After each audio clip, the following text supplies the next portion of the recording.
I want to talk about addiction because most of us have a certain type of addiction. Now, addictions are quite simple to understand. An addiction has certain parts to it. One part is that you're escaping something to feel better. You're trying to help your emotional state. So, for an example, you're dealing with life stress by drinking alcohol. Life, family, work stress by drinking alcohol. That's a really typical thing. Now, the second part of an addiction is it's usually adverse.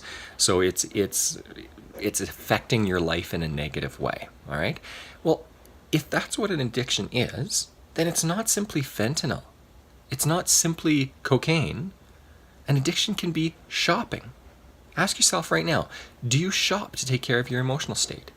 Do you eat sugar to take care of your emotional state, or fat to take care of your emotional state? Potato chips, whatever it is, snacks. Do you spend money? Do you make money? Do you work more? Do you drink caffeine to take care of your emotional state in the mornings? What do you do to take care of your emotional state? Once you pay attention to that and understand what's going on, then what you have to do is understand that it's not, you don't simply quit an addiction. Because what with the addiction, the purpose of the addiction was serving to help you with the emotion.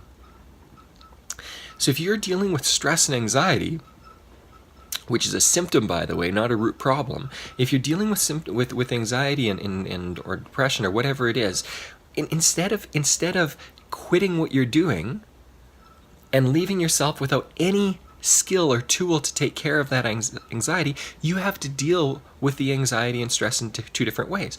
And so I'll give you two different ideas for that. The first is you need to deal with the root cause. Okay? You need to deal with the root cause. If you deal with the root cause, then you won't have the symptom that you need to work with at all. Okay? If you have stress, then you can deal with it in a number of different ways. Life stress can be dealt with by taking breaks. Take multiple breaks during the day, 5 minutes every hour. Take 5 minutes. When most people take a coffee break at work, you take a break and take a breathing break. Go and breathe deeply. Take a walk. When you walk, you are releasing energy in a really unique way, and taking deep breaths is the opposite of stress. It's engaging your parasympathetic system. You're going to calm down. You're going to relax a little bit more. Do it every half an hour if you need to. Okay, so that can take care of some of the root causes, but it's also going to do another thing.